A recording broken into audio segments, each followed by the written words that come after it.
Hey everyone, it's good to see you all. I'm going to be talking about internalized racism with Amber Booth-McCoy today, the diversity booth. Really excited for this chat, and I'm really excited about the discussion we're going to have. I feel like last time session we got a lot of feedback that, you know, the discussion itself was rather thorough and exciting. So we hope we can bring that to this particular session.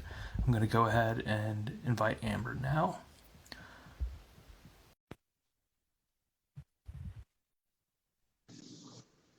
Hey Amber, how's it going? Hello, hello. How are you? Good, good. How are you? I'm good. I'm good. I am rested and we had snow days and I took one of the what we call old-fashioned snow days where, it doesn't matter if you're virtual, you just do nothing. So it was awesome. Nice. Um, yeah, I think I brought it up in the emails we had before, but I actually recognize some of the discussions that we had last time from the workshop that you did at my old company. So it's great to um, it's great to it's like great to actually be talking with you because at the time it was like more of a webinar workshop type thing and it was through Zoom, but yeah, it's great to chop it up with you right now. And I'm Oh, really excited about the topic we have today. man, I'm excited about the topic. I was like, the questions and even just the discussion have caused me to be very introspective all day. So I'm excited about what we're going to talk about.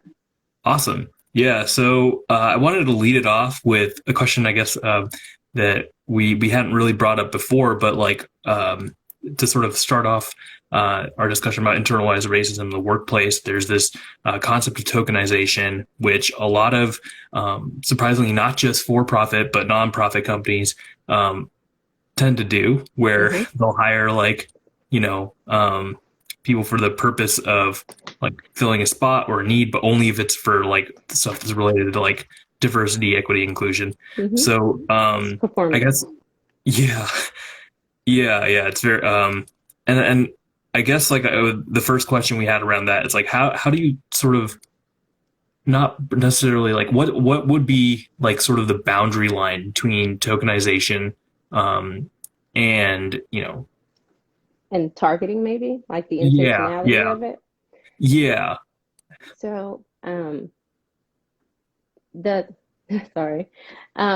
So targeting is when a company is not being intentional. That means shut the door. When the company is not being intentional about who.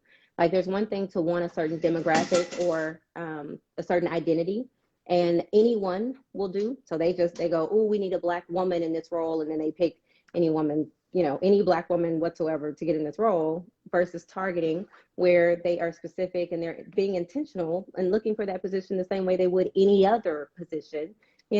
They are simply looking for the purpose of having the that identity or feeling that. The other part of that is the voice and how much that voice is weighted, right? So I think that's the difference between the question that you're asking.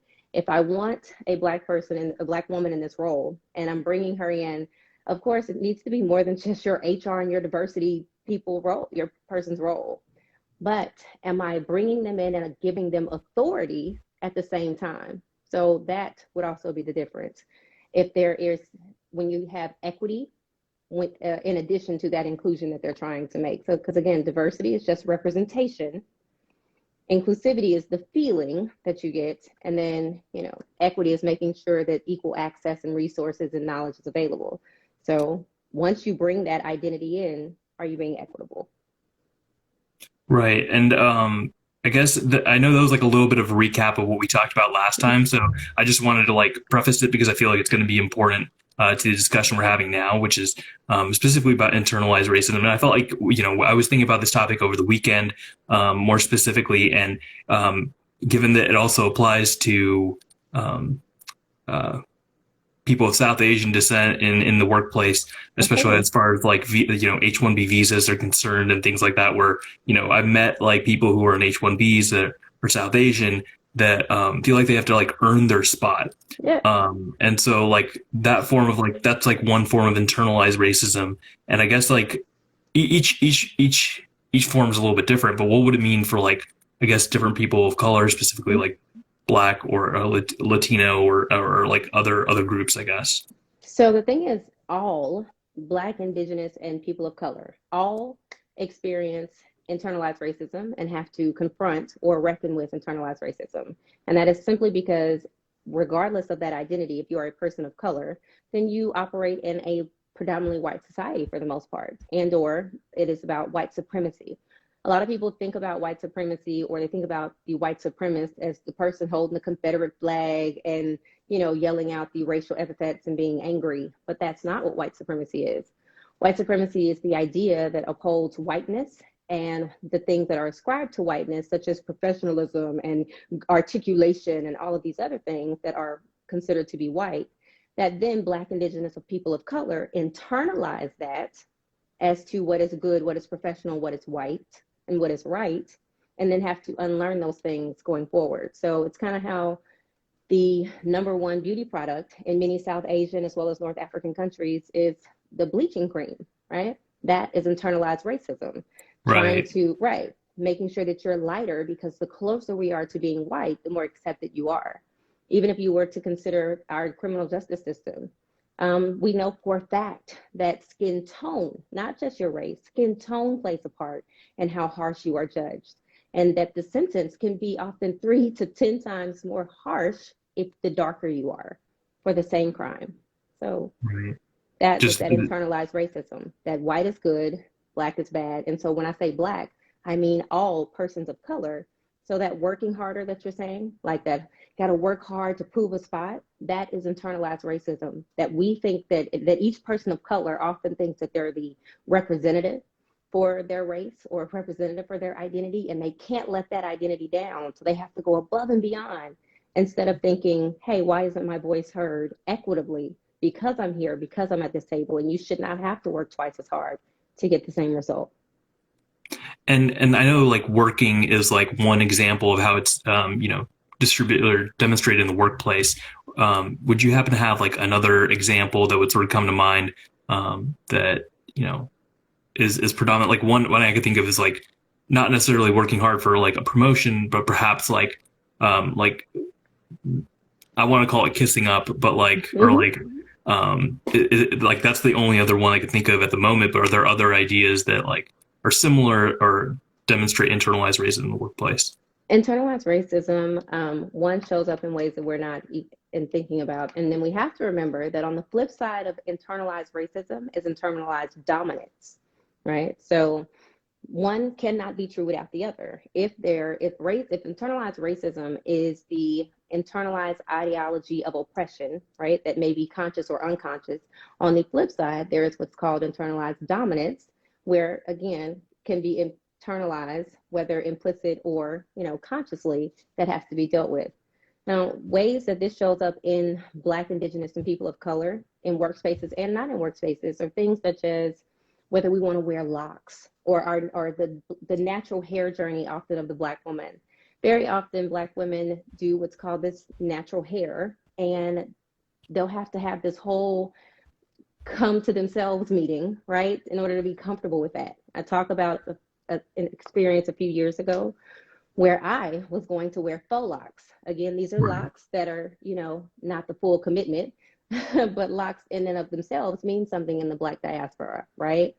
But very often those with locks or natural hair are viewed as either one, unprofessional, two, radical, three, just they're going to be militant, when those things are not true at all. It could simply be that they just are wearing their hair the way it grows out of their scalp. Nothing radical about that at all. But because of internalized racism, then there's often this thing that has to be processed, or says that that's not professional, or that it's not accepted. And that is because on the flip side, internalized dominance, the white and non-Black people of color have told us what is acceptable, and we've Right. internalized those things. So where does that point of change start then in the workplace? Like I'd like to take like a leaf out of like this documentary I watched about James Baldwin where he said that change has to start from people who have the power, which in this case are people who represent whiteness, white people. But is there like what would be sort of like I guess a structure if we were to put Mm-hmm. together like a blueprint or like maybe not a blueprint but like a concept of how things could change? Do you have like something where an example of something that you've personally talked about or implemented in your workshops that's sort of similar? Sure. I wish that it was this easy to me to lay out this 10-point Right. plan and then we can cure it all together. But the work looks different based on identity, right? So for our Black, Indigenous, and people of color, they have to reckon with that internalized racism and find out where they are on their journey. It has to start with them. And one, there is, I won't say it's a quiz, but there's an inventory. It's called the Internalized Racism Inventory. I encourage all Black, Indigenous, and people of color to take it. There are several questions, and they are just going to ask you about your lived experience. You can print it off, and you can reckon with the fact that those answers may not, if you're being honest, may not look like what you want them to look like. So start there, right? Start with the fact that acknowledging that we all, if we ingest media, if we engage in society, then you're going to have some of that same bias and same internalized racism, right? And it's not to say that it's natural, but it's definitely taught. On the flip side, for those that have internalized dominance, this shows up in ways that you may not be thinking about. For instance, do you remember the killing of Ahmaud Arbery? Right? Yeah. Ahmaud Hmm. was jogging in his own neighborhood. Right. However, people came up and the white man who came up to him wanted answers. That is internalized dominance, right? To think that this person of color owed you an explanation or owed you any answers because they exist. Then additionally, after reckoning with whether you have internalized racism, internalized dominance, everyone, everyone has to then look at anti-Blackness, right? Because while racism and discrimination against all people are wrong, it's not experienced equally. And the Black diaspora has who has experienced, if you will, racism or anti-racism on every single continent. We talk about the slavery in North America, but there were more slaves dropped off in South America than there were here, right? And we have to look at that as well. So every country has to recognize and reckon with their anti-Blackness. And anti-Blackness is simply the devaluing or dehumanizing of Black bodies and lives. And that is significant on every continent. Right. And as far as like, I guess, you know, having like a having like a sort of international or like global attention to this brought, I mean, it seems like the common thread here is like, it's sort of up to it's sort of up to each individual person to do the learning in terms of like what, or I guess learning to unlearn certain patterns and behaviors. Mm-hmm. But I guess like there's still like a little bit of um, lack of clarity for me personally, where I'm trying to like understand like, you know, like you said, it's really difficult to put together a blueprint, but if there was like, and it's not easy to boil it down to one step, but if Mm-hmm. we're like head in the direction of, um, I guess like not just understanding, but doing something. I got Um, you. Kind of what does that look like in putting it in action? Like after you've kind of learned the basics, or you right, can kind of the accountability on for yourself and for those same organizations that you were asking about, right? right. So anti-Blackness or internalized racism is something that Black, Indigenous, and people of color have to reckon with. So those everyday things, when you're in meetings and you are a Black, Indigenous, or person of color, so if you're in the BIPOC, BIPOC community, and maybe you see a Black woman in a meeting and she is expressing herself passionately, and one of her counterparts says, "Why are you so angry?" That other BIPOC person can say, wait, angry? Come on. I mean, like, that sounds exactly like what so and so just said, because many times that's exactly what happens. But that's how you see it in everyday life. The things that we label as unprofessional, right? Like, if my dreads are unprofessional, but there's always that young lady sitting at the front desk with the purple hair, why is that not unprofessional, right? So, being able to question things that may be cultural versus things that actually are unprofessional. There are a lot of times that things that are called unprofessional are cultural, and the Hmm. culture that they're saying is unprofessional most of the time has to do with whiteness and what's accepted as far as the majority white culture.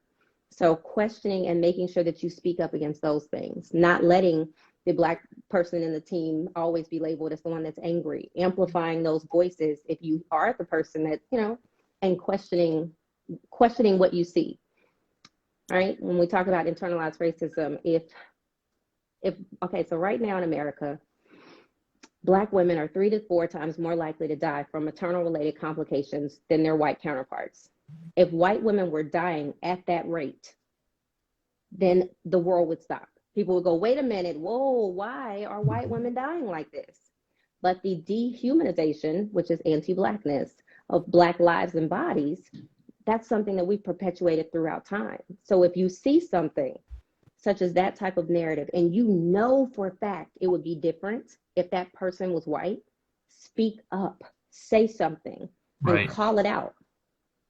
And I think that also attains to policy too, or pertains to policy as well. I think, I think recently in New York and in Toronto, in Canada, there's been laws passed around, um, you know, I guess like discrimination or firing of people of color simply due to like the way their hair is put up. Like you can't like judge an employee based on their the way their hair is put together. So I guess like that's one example of like policy that's been implemented in order to sort of ease things. But Mm-hmm. then that also makes me think like shouldn't the push be in that direction then, where it's instead of just in the workplace, it should be outside, where it's like the policy itself should be pushed. Like there's a number of people that could have just called in to like, I think I don't remember exactly I don't remember who wrote the articles, but like the there could have been a call in from like or an email sent by each individual to sort of get like you know the ball rolling on that policy as a Mm-hmm. constituent, like reach out and be like, hey, this is important to me. And I'm wondering like would policy benefit more? Would changes to policy benefit more than like the single actions of like a person and company? So I'm gonna say, how about this? Currently, it's already illegal to discriminate based on the, identification of sex, race, disabilities, all of that, right? That's currently policy. That's currently already in law. Right. But we know that it happens. So Right. you can make a bunch of policy changes, right? You can say that um, for the cities can do what's called a racial equity impact study before they pass things. Because a lot of times these things may be done unintentionally. And I mean that. Like, I think that that's why it matters who's at the table. You're only going to have your lens. So if you're sitting around trying to make policy with individuals who look like you, have the same background as you, have the same culture as you, well, then it's entirely possible that your policies are going to adversely affect certain populations. So legislators are able to pass or to do what's called a racial equity impact study before they pass certain laws, right? To see if it would adversely affect certain populations. The thing is, you can make as many policy changes as you would like, but if you don't Mhm. change the individuals, if you don't Mhm. let the individuals know their placement, what you're going to have is no one to hold them accountable for those policy changes, right? They're just going to be looked at as these things that are happening over here, and they'll be disparate for the work that needs to be done by individuals over here. So you need them both. And even in the cases where policies like that do exist, as like you're mentioning, I think I can think of like one specific example that actually happened in the past 2 months, where a pretty large tech company, laid off their black recruiter as well as their black AI data scientist, and the reasons for both were, the data scientist had found that facial recognition technology was, you know, discriminatory or Mm-hmm. was basically targeting marginalized groups, specifically, black people. And they also noticed it was like disproportionately targeting Native Americans, and so or the indigenous population. Mm-hmm. And so, like, for that tech company to fire them, um, I don't know exactly what like line they gave. That policy doesn't really apply anymore because if they make Right. up a different reason, then yeah. So I guess yeah, you're right. Like that people are definitely like are the first point or the first line of defense. But in that situation where that company is like a massive, massive tech company, like what can you do, right? Like I saw an article about two, employees quitting over that fact, but like at the end, like with companies as large as like Amazon or Facebook, like it's really difficult to like boycott their products, right? Like Right. or to move. So like I guess what sort of like work could we do in that end to like hold these larger companies accountable? That is where allies and champions come in, honestly. I mean, what's currently being asked for as far as equality, what's currently being asked as far as policy change and for a more equitable society, well, that's not Black people and Indigenous people and other marginalized communities have been asking for that since the beginning of time, right? When as far as this country is concerned.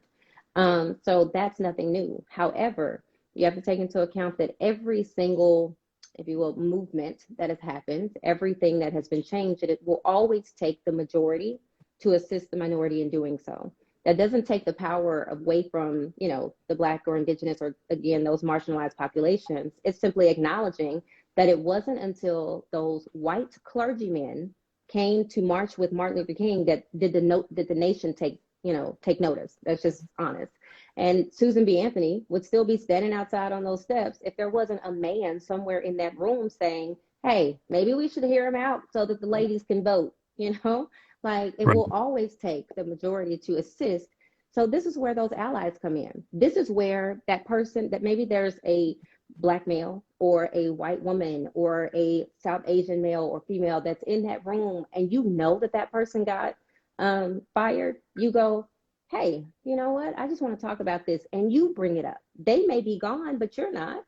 You're not Right. gone. So take up space in those areas, be the voices that are amplifying the voices of others. So you're right. It's not one company. I mean, that's one company, but there are champions. There are champions that can pick up and have larger platforms and have larger voices than those two people. Right. And I guess like the next question is like pretty similar as far as like taking up space. Um, is it possible that like, you like there's a line, right? Because I feel like there's taking up space and then taking up space to the point where, that same company now could affect your livelihood by then firing you. Right. So True. then like, there is like, is it just like, all right, boycott that company, don't work for them. But then it's like, there is that like tiny line. So like what, outside of like, for example, like standing up in a workplace for another person of color, what sort of like other step that you can like like toy the line with where you're like, all right, I know it's like subjective and it's based on like your own personal taste, but like where does fear stop and action, like where's that line between like fear and action, I guess. So there that's a really good question. And it's probably not Sorry. one. No, no, no. No. I'm saying, and there's probably several answers that, because it's going to be based on your lived experience. So I'll share mine, right? Because I can't give um, like this template for that because it's based on everybody's journey. For me, I had to determine the intersection between authenticity and integrity, knowing that I am a Black person, that I am a Black woman, that for the two for me are never separate. I'm never Black or just a woman. I'm always a Black woman. And what that looks like in all the hierarchies and all of the data and all of that. So for me, when I go in spaces, I'm cognizant of that. And when I take up space, for me, it means being my authentic self. But it's also asking myself some questions. Am I only willing to take up space and speak out when it's at no cost to me? And if so, then why? Right? Because that is also internalized racism, that fear of speaking out, right? Because it's kind of how we've seen in history leaders in the Black community assassinated, taken out, purposefully discredited. I mean, from MLK up till now, like it happens, right? Even by our Right. own government. So it's kind of, I think about Audre Lorde. It's like, if you're silent, they'll kill you and say you enjoyed it. And I don't want that for me. Right. I don't want my voice to me to be so afraid to use my voice that that I don't take up space, that I make myself small. And then 50 years from now, people who look like us are still having to have the same conversation because I didn't speak up. Got it. So like basically not necessarily pay it forward, but do it for the generation ahead of you Know that it's bigger and than you. Yeah. yeah, bigger than you. Perfect. And not Yeah. just, and even, like we're talking 50 years from now, but it's bigger than you in this lifetime. If I go into a space being authentically myself, where I call, taking up space, and I'm making enough space for other people to sit down next to me, then they get to take up space. And the more space we take up, the more people get to see that the identities that they think are a certain way are not a monolith. All Black people aren't like this. All South Asian people aren't like this. All indigenous, all gay people, all of that. There's no Right. cookie cutter, you know, identity. And so being able to make sure that we are totally ourselves allows others to see us in very different ways. Instead of now, where what happens, I'm sure that you had an experience where someone said, because I know it's been told to me, Amber, but you're not like other Black people. But I am. I'm just like other Black people, So, Right. like, even combating that in everyday conversations. In my youth, somehow I probably thought that was a compliment. In like at this point in my life, I know that is the rudest thing you've ever said to me because I am just like other Black people. Just because you don't know them doesn't mean that they're not out there, right? Right. Yeah. Just So, because you're not aware of necessarily other people's experiences doesn't mean it doesn't exist. It's a exactly. yeah. It's I guess I want to shift like context just a little bit. And I did mention that like I've seen your workshop before at one of my like at one of the companies used to work for, and that's why I reached out to you initially. But like I know that you've done like several of these workshops, and what have you like? I guess what would be the single biggest critical flaw you've like, or not necessarily critical flaw, but like problems that you've seen at like the number of companies that you've personally like done workshops at? Like what's usually the state before you go in and what's like the state after, right? Like if it was like before and after, what does it sort of look like? So, what I'll say is, or how about this? The most common mistake that I see is companies or organizations, something has happened either in the organization or culturally, and now they have to respond to it. So the most common thing that I see is they're reactive. That's the first problem. Like Mhm. they wait until something has gone wrong to say, oh, we should talk about diversity, equity, and inclusion. The other part is they bring me in to do one training, one workshop, and they're like, all right, we've been trained and now we are all ready to be diverse and inclusive. That again is also not how this works. Right. So, my company does more than workshops. We assist with strategic planning, and that's not just diversity, equity, and inclusion, strategic planning. We assist you with your strategic planning and make sure that diversity and inclusion is the lens that you're looking through when you do that strategic planning, right? It's not this disparate idea. So that's one of the flaws, I guess I see, that they're not doing planning. They're doing these one off workshops. And really, what needs to be reviewed is your equitable practices. And before we even do these workshops, you haven't decided what the goal is. What you know Mm. is we want to do something and we want to say that we've done something so that we can show that we care. Well, if you're showing that you care, have you reviewed your policies for equity?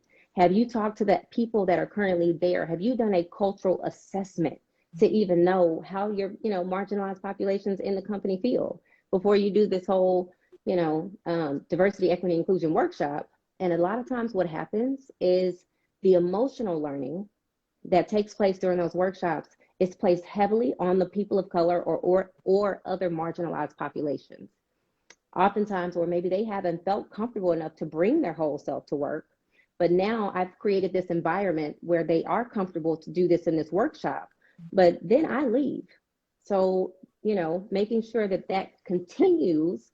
Well, that's not just from a workshop. The company has to do work to change culture. And, we can help them do that, but they have to be willing to spend that. And I mean that in the sense that whether it's a company or organization or even a household, your resources will align with your priorities. If you're like, oh, we have the resources to do this one workshop, but not these other things, then you've told us what you prioritize. Right. And I guess, and then from this, like the consulting that you do, the strategic planning that you do, like, is the first step usually around, I guess, people operations where it's like more, we need to hire more of X, like we need to hire more of like a targeted approach, or we need to, you know, take, for example, account of the employees that we already have and try to like provide spaces for them. Hmm. Is like what sort of like is it just sort of like fit mix and match, or is it more of like It's like a each company is multi-pronged different? approach. It's a Multi-pronged approach. multi-pronged approach. It's Right. like, can you think about it like fighting a war, and it's done on many different, with many different battles. So if the company has said we want to do something and we're going to start with strategic planning, well, we can do that. Let me look over what you already have, what you're already planning. Let's talk about what you want these outcomes to be. If these outcomes that you are wanting first are to, like you said, to maybe have more diversity in your employee population, well, let's go ahead and do a cultural assessment, because the last thing you want to do is bring these diverse people into this atmosphere and it's not inclusive, because then you're just going to spend more money, because people don't leave businesses, they leave leadership, they leave managers, right? They don't leave companies. That's just what the literature and data shows. People will Right. stay at companies that they don't like the best because they like the leadership.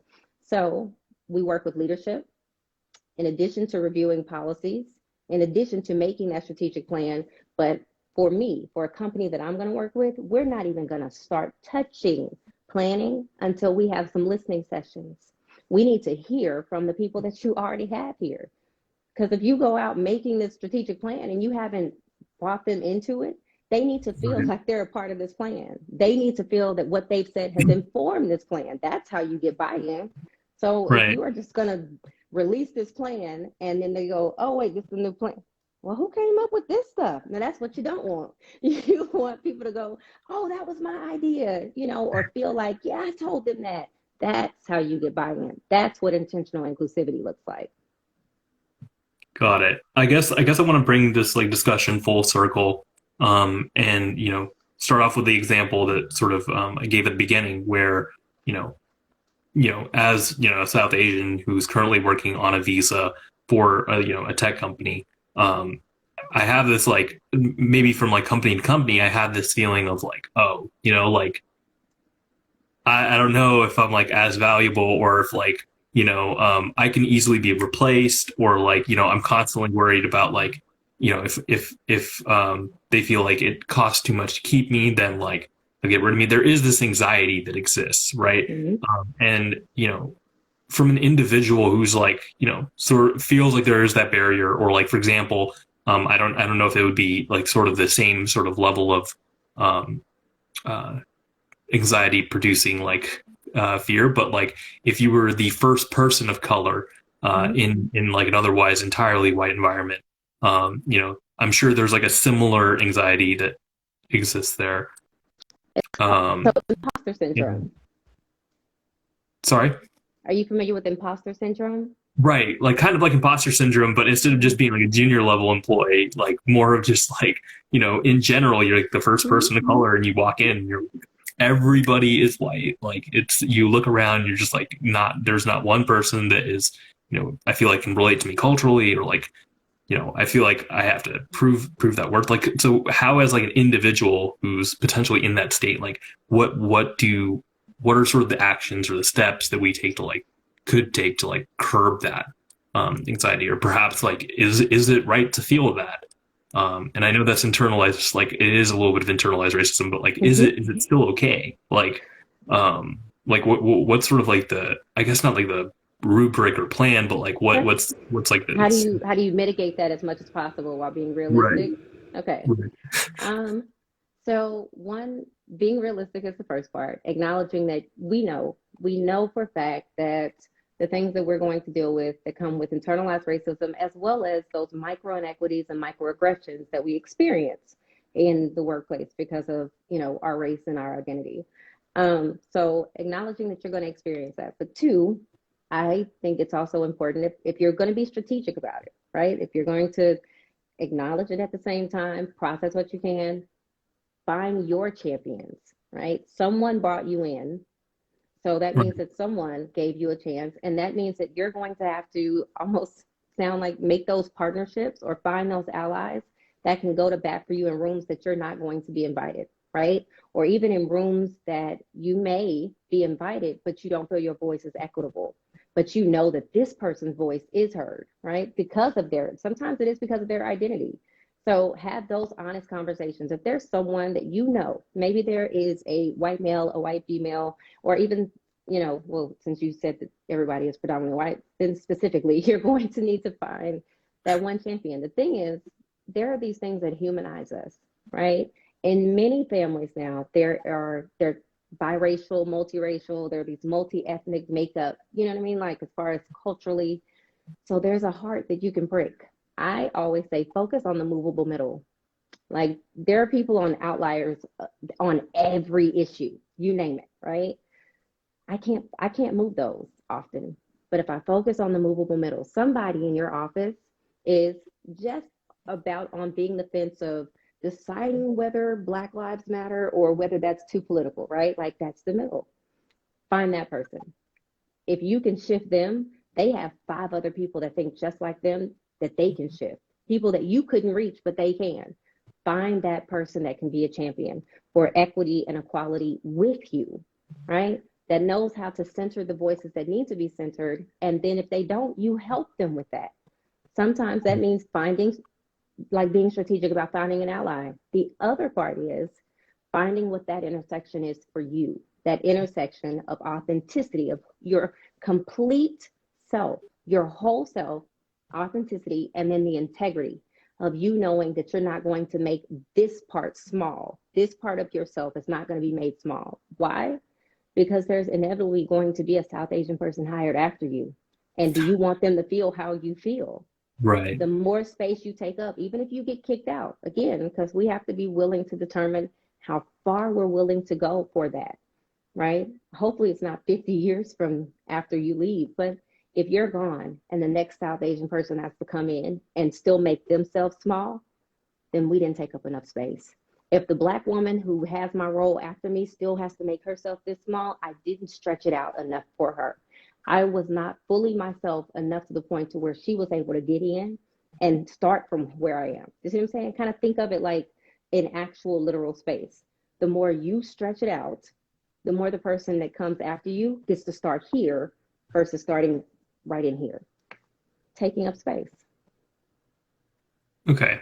And like I know you brought that analogy up, but it's part of me is like kind of like, oh, is there a rubber band effect to that where it's like, if like let's say like after I leave, like is it possible that that environment will just like, I mean, this workspace I'm talking about is entirely like hypothetical, Mm-hmm. like the current, even like when the current place, it's the idea was hypothetical, but the like space itself after like let's say you have one person of color, they leave, or there was one person of color that was on the board of the company and they leave. Like, is there often a rubber band effect, or do you feel like that impact is more like um, vibrational, where it just like continues to grow out? It is going to continue to grow out. I mean, it can be made small, and it can be made small by the culture, right? Of what, again, what we're saying is the norm. So most certainly, you can take up space, and then you take up all this space, but then you leave, and it starts to shrink again, right? But it may only shrink until the next person gets there, right? It's kind of like, think of it like muscle memory versus a rubber band. You know how like if you work out for a little while and then you stop, but like you've done it for years, it doesn't take as Right, long, right? So right, the company has already had how amazing you are there. You stretched out this space. And so when you were gone, yes, things went back to normal. But once someone that's similar to you comes in that space, and they start going, oh, no, no, no, I remember. Okay, we do this at this time because of this, or we have to make space for this because of this. Like it's possible that it can be muscle memory versus the rubber band effect. so the overall like I guess line is the work that you do will not be wasted, or the Ever, sacrifices you make will not be wasted. ever. I Yeah. mean, you may not see them, right? But I tell people often that what's special is that inclusivity it's like this ripple. If I do one workshop and I convince one person in that workshop to do something different, they're not going to come tell me. I don't need them to. But if they tell Right. their friends, if they tell seven of their friends and two of their friends decide, well, maybe I should do something different too. And then those two spark something in 12 others. Like, so again, it's never in vain. It is never, never, never in vain to take up space, to make room for others, and to be authentically yourself because it's empowering and you don't have to see the effects. You just know that it's kind of like karma, that it's going to be given back. Got it. I see that we have one question here from Azim. When an employee is hired in an effort to hit a diversity target and underperforms, what justifies continuing to towards that diversity target when it negatively impacts I guess the question cut off there, but I'm guessing like the bottom line or the company itself. So if they hire a diversity target and the target underperforms, Mm-hmm. okay, so one, every white person at that company is not exceeding abundantly and above. All right. So it is making sure that leadership is judging though that person equitably, right? Are you judging them by these unrealistic standards that you had in the first place? A lot of times when a person is underperforming and they get in the role, it has a lot to do with not just competence by that person, but access to information, resources, and authority. So let's say you hired the person to be in the diversity role. You hired this new CEO, right? This new chief diversity officer, and you're like, you know what, our company is really focusing on diversity now, and so we're going to put a chief diversity in office. And you did, and all of a sudden you don't have more diverse hires. All of a sudden everybody's not saying that they feel included. All of a sudden, well, did you give that person the resources, right? A lot of times they want CDOs to change the world, but they haven't given them a budget to do it. That is not, all you've done is cut their legs out from under them. If you haven't given that CDO the ability to have authority, right? If they're not able to call someone to the carpet who is not upholding what the culture that you're trying to build, then again, they're just a figurehead. If you've not provided them with the resources, maybe that's continued learning. A lot of times, are you familiar with Peter's principle when it comes to business?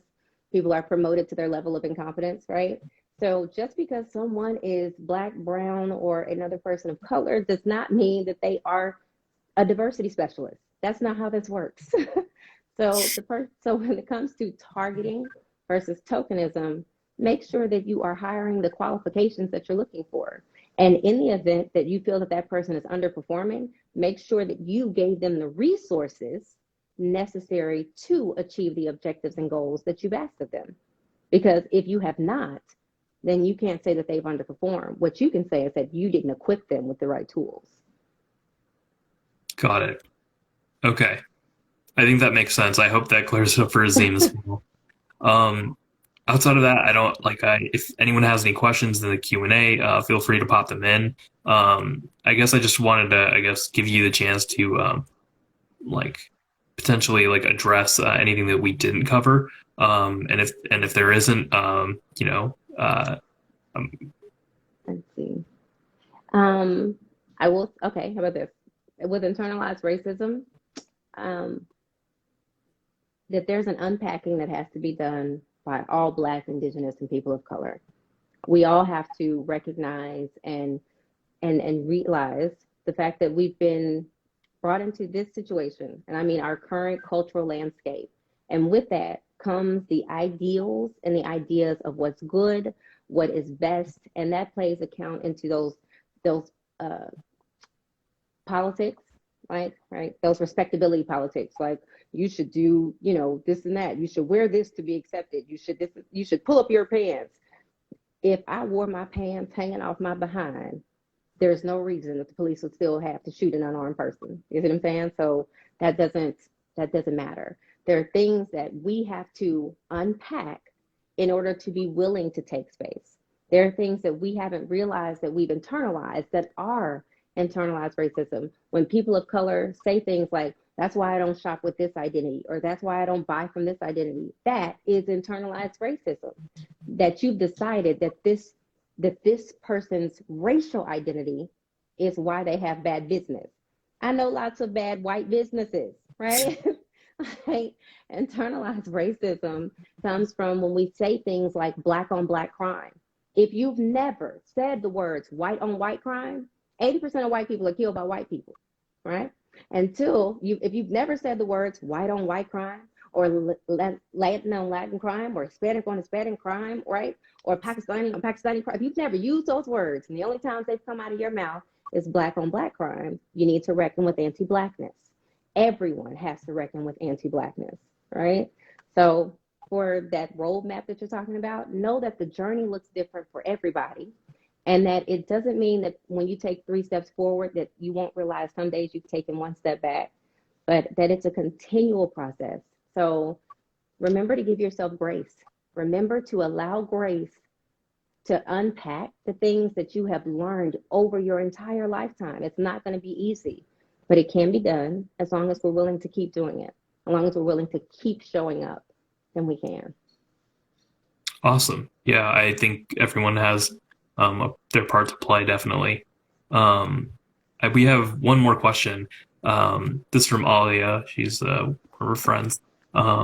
Change within a company, is there a ratio or preferred size of how you start to make change? Is it more effective at a grassroots level? How do you start with a national company? A national company, well, a national company that you're wanting to see change, you're going to need to start with those local or regional. Yes, I think that grassroots, if you're going to start trying to implement initiatives that are going to be about equity and change. And the other part is what national companies care about is that dollar.